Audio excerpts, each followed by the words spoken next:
Hello, everybody. We are in Atlanta. Dom Tiberi, joined by Adam King and the one and only Tim May, 97.1 The Fan, Letterman Row. Okay, guys, both Ohio State and Notre Dame will play Monday night for the national championship.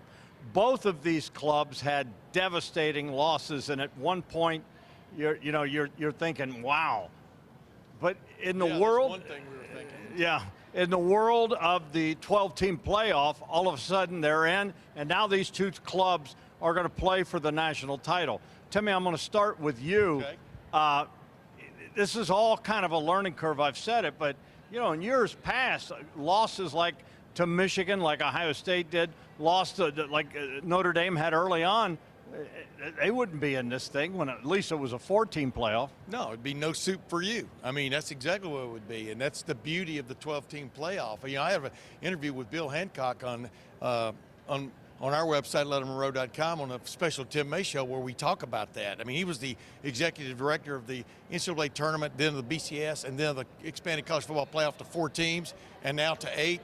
12, and he's retiring. But the point he made was, this is a beautiful way to start off this new format with two teams who would not have been invited to a 14 playoff last year.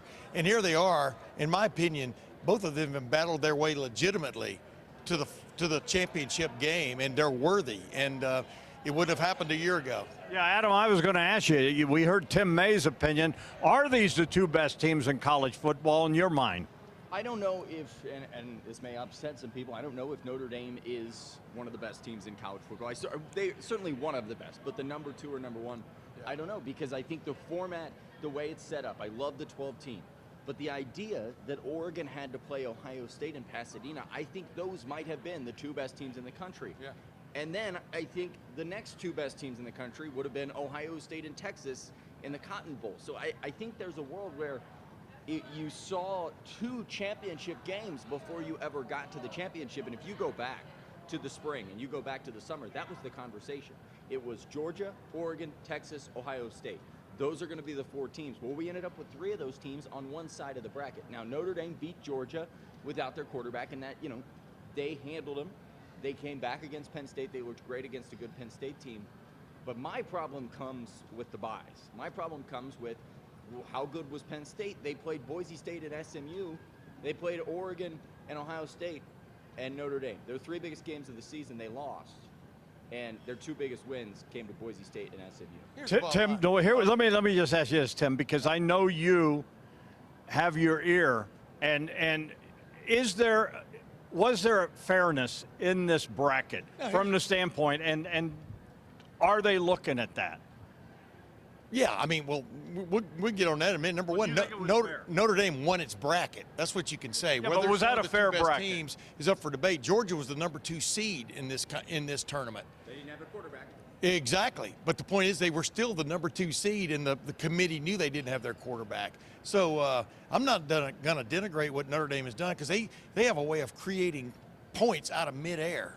I mean, it's pretty crazy watching this team play, especially with their special teams and stuff. But they're going to look at this. I don't get the sense over the next 2 years after this year that anything's going to change. I mean, just from talking to people. I mean, there's some people who are voicing their opinions, especially from the Southeastern Conference. Well, you know what? These 2 teams eliminated the 3 teams from the Southeastern Conference. They didn't back into this by just beating SMU and Boise State. And, you know what I mean, whoever you can name that was lesser than. So we'll see where this goes. But it does take a majority, more than a majority really, to change the format on seeding. But I think we all agree 4 teams getting buys is interesting. But the 4 teams that got buys are not in this game. Changing of the guard. This is what I want to ask you guys. NIL, we can agree, has changed the whole landscape. Now that the fact that these colleges can pay their players, that's going to change the landscape. Do the northern schools have an advantage now over the SEC? Because the northern schools, we're talking about big markets. We're talking about a lot of deep pockets.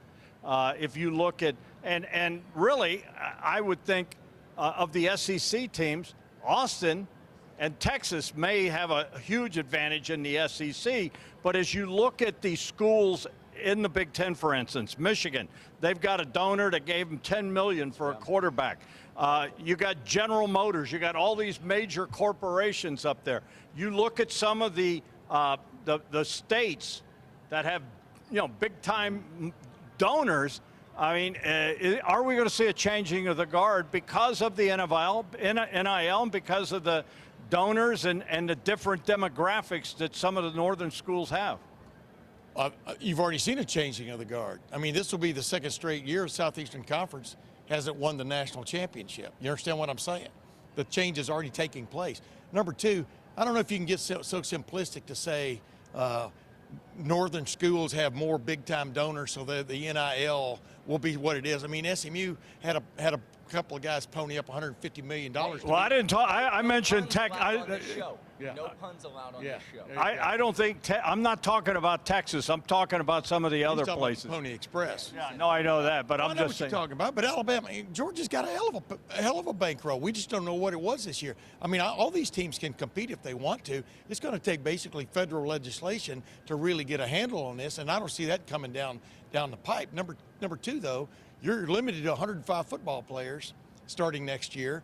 You understand you can't take everybody. You can't buy everybody.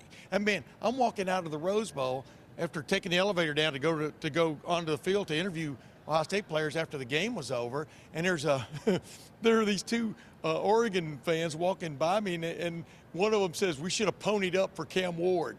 They had Dylan Gabriel, a quarterback they paid a lot of money. Yes. Heisman finalists, they paid a lot of money for, but in the final analysis, they figured this other guy was going to be better. So the debate is going to carry on. I mean, just because you have a deep pockets like Oregon did, they're not in this game. Ohio State and Notre Dame are. And yeah, the question you're really asking is there going to be put a limit on things? I don't know how you can do that without legislation. I'll say this. I think things are really in a good spot for the northern schools right now. I don't think causation and correlation go together here. I don't think that Ohio State and Notre Dame and Oregon are necessarily doing well because of the NIL. I think they were trending up anyway. But NIL doesn't hurt. It doesn't hurt. And now that you're here, and if they start to cap things, you can say, hey, we are at the top of the sport. Everybody's on a level playing field now. Come to the place where we are at the top of the sport, where we are playing for national championships. Right now, if I'm in the SEC, I'm saying, yeah, we're paying the same money as the northern school, and they're saying, well, Ohio State's going to title games. Oregon's won a Big Ten title, or Notre Dame's in the championship. It's you like go back on the old-fashioned stuff, which is simply about winning. Because everybody's got talent now. That's the point. Exactly. But you still have to put the Rubik's Cube together. You still got to solve the Rubik's Cube. Ohio State had not solved it in the Michigan game. Now they've solved it. They got a incredibly talented roster playing at an ultra-high level, like we expected them to play all year. Maybe that was bad on us for expecting something like that. But the bottom line is anybody can put together a roster, go out and get a team. On Monday night, the two starting quarterbacks for these teams were playing for other teams a year ago. They went out and got their quarterbacks. You're going to see that trend continue. You're going to see teams build offensive lines from the transfer portal more than any other position on the field. Those are just things you're going to see come as this thing gathers steam and stuff. And where we're going with revenue sharing, we still don't know yet. That's what I wanted to ask you, because it's a complex situation, and I know this much.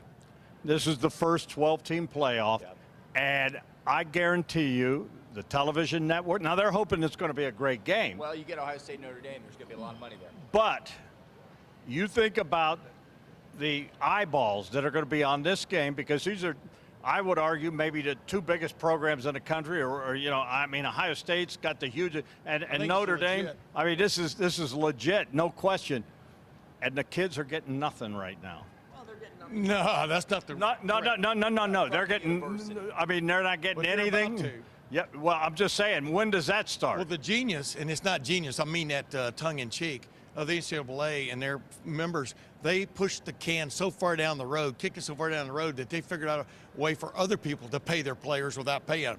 Now they've got to step up and pay players and maybe other athletes in other sports to share the revenue. So we'll see where that's going. But that's not going to make the NIL go away. NIL's a totally different That animal. is the crazy part of all this, is that you're going to still see the NIL battle with the revenue sharing. I mean, Correct. they're going to have $20 million to divvy out through the university, and yet And they're on top still of that- going to say, but- what can this university also get me? But this 12-team playoff, this is a bonanza that, sure, I understand a revenue sharing, but do they share this to the 12 teams that get in? Do they deserve a piece of the pie? I mean, the Big Ten has revenue sharing, based on what you earn. It goes into a kitty. But yeah, the players should be getting paid bonuses. That's what I'm asking. Well, yeah, but I asked that question 3 years ago. That's a scary word in college football. Right, but I asked that question 3 years ago at the pregame press conference between when Ryan Day and Kirby Smart were up there, and Kirby Smart went into some stupid answer about how, they help players' families get to the bowl games. Now, Ohio State originated that back in 2014. Urban Meyer and Gene Smith and the parents of that group. I mean, what have you done for me lately? But when you watch these guys getting banged up, only 2 teams play 4 games. When you watch these guys getting banged up on a regular basis, talking to the linemen at Ohio State, they're playing on fumes to a certain extent. They deserve bonuses as the thing goes along, more money for playing in a higher round. And I think each player on this team, on these 2 teams, on Monday night should be getting minimum $50,000 just for this game each. That's what I was Did asking. you see how much the Big Ten has gotten just from Penn State and Ohio State and Oregon? $46 million. Yeah, the rich get richer. Yeah. Yeah. Now, the nice thing is, Ohio State's in the title game. Penn State won all those games. Oregon. And Northwestern gets a share of that $46 million. Maryland gets a share. Yeah, they Rutgers all gets do. a share. I don't know how long that will be around for, and that's Well, the major Well, question that's next. it. Yeah, That's we've always the talked whole about that. hitting them completely. We've always talked about Ohio State and possibly Penn State and Michigan now a little bit, but raising everybody's boats. That's where they've really got to get into some serious conversations. If you're not rowing, pardon the expression, Minnesota, and Minnesota won a bowl game, but if everybody's not rowing at the same velocity, I'm not sure they deserve the same share. There you have it, folks. Keep it on 10 TV. 10 TV Plus, 97.1 The Fan. Thank you very much, Mr. May. We got the answer. I was trying to get that. Yeah, bonuses. That's what these guys. Y'all are getting bonuses, right, don't like for being that down word. here? Well, I mean, Dom, how much did you get for being down here? What was it, $2 million they gave you? we won't get into that. Oh, okay, we I'm won't get sorry. into that. Thank you very much. Yeah. He's Adam King. I'm Dom Tiberi. He's Tim May. See ya.